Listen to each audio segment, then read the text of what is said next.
Hello बच्चों, let's see the question. कह रहा है कि an acid base indicator has KHIN 3 into 10 की power -5. The acid form the of the indicator is red and basic form is blue. The change in concentration of H positive ion required to change the indicator from 75% red to 75% blue is. तो देखिए बेटा, मेरा HIN है, ठीक है। ये कैसे change होगा बेटा? मेरा कंसंट्रेशन ऑफ ये H पॉजिटिव और आईएन नेगेटिव आयन की फॉर्म में डिस्टिलेट होता है, और जो इसका इंडिकेटर कांस्टेंट होता है, फिर आयनाइजेशन कांस्टेंट बोलते हैं इसके इंडिकेटर के, उसको KHIN बोलते हैं बेटा।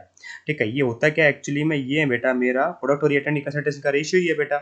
ठीक है, प्रोडक्ट में क्या है बेटा? कंसंट्रेशन ऑफ H पॉजिटिव और ion negative divide by concentration of HIN। ठीक है, ये क्या कह रहा है बेटा? 75% से 77 ब्लू हो जाए। 77 रेड का मतलब क्या है बेटा? ये मेरा इनिशियली बता रहा है कि रेड कलर पता है हम एसिडिक पार्ट का आता है, और बेसिक पार्ट का क्या आता है बेटा? मेरा ब्लू कलर आता है। तो ये कितना होगा? 25% होगा। ठीक है, फाइनली क्या हो गया बेटा? मेरा ये 75 हो रहा है ना, ब्लू कलर वाला पार्ट। ठीक है, जो कंजुगेट बेस का पार्ट है बेटा वो ब्लू कलर आएगा, बेस वाला पार्ट, और एसिड वाला पार्ट बेटा मेरा रेड कलर आएगा, है ना। तो क्या देखो बेटा, ये वाला पार्ट कितना हो गया? मेरा 25 हो गया फाइनली। तो हमसे पूछा गया चेंज इन कंसंट्रेशन बताओ कितनी होगी, चेंज इन कंसंट्रेशन कितनी होगी, ये पूछा गया है ना। तो देखिए बेटा, KHIN हम यहाँ से पहले क्या करते हैं? H पॉजिटिव कंसंट्रेशन को लिख लेते हैं। यहाँ से कैसे लिखेंगे? KHIN इनटू में concentration of HIN divide by concentration of IN negative, ऐसे लिखा जाएगा बेटा। ठीक है, तो इनिशियली मान लेते हैं 1 इसको, अब बाद वाली को मान लेते हैं 2। ठीक है, हमसे पूछा गया चेंज कितना आएगा। ये KHIN आ जाएगा बेटा, और यहाँ पे HIN 2 वाले की और IN नेगेटिव सेकेंड वाले की, है ना। KHIN तो दोनों के लिए कॉमन ही रहने वाला है बेटा, क्योंकि वो तो कांस्टेंट है।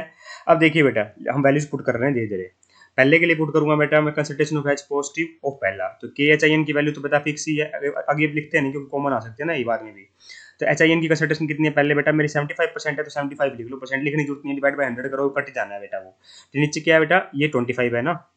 बाद में क्या हो रही है बेटा? मेरे concentration of H positive by 2, यहाँ पे KHIN है बेटा, ये 25 हो रही है बेटा बाद में, और ये वाली 75 हो रही है। दोनों का डिफरेंस हमसे पूछा गया चेंज कितना है। तो मुझे इतना पता है कि ऊपर वाली वैल्यू ज़्यादा आएगी, 75/25 है, 25/75 है, तो मैं चेंज देखना है बेटा मुझे, तो मैं 1 - 2 लिख देता हूँ ना।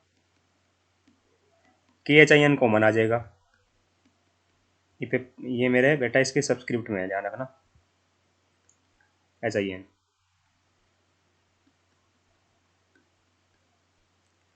तो कॉमन आ जाएगा, तो बेटा मेरा क्या हो जाएगा?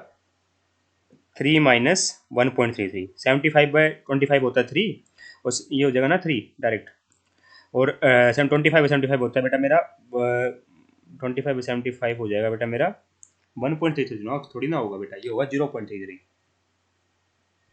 है ना। क्या होगा बेटा मेरा? 25 डिवाइड बाई 75, 0.33। तो आइए अब इनको करते हैं सोल्व, फर्दर सोल्व करते हैं बेटा। तो KHIN तो कॉमन आ गया बेटा, कितना है मेरा? 3 × 10⁻⁵। ठीक है, इसको मल्टीप्लाई कर देते हैं इससे, है ना।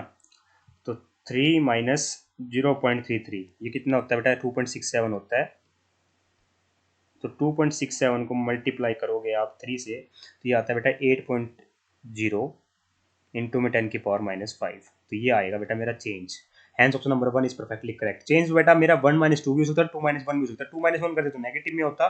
ठीक है, यहाँ मैग्नीट्यूड या तो मैग्नीट्यूड पूछा हो इसने, और मैंने आपको क्या दिखा दिया कि पॉजिटिव वैल्यू, क्योंकि ऑप्शन में सारी पॉजिटिव वैल्यूज थी, तो उसी हिसाब से बता दिया। चेंज तो चेंज है बेटा, तो ऑप्शन नंबर 1 परफेक्टली करेक्ट है। I hope you understand the answer.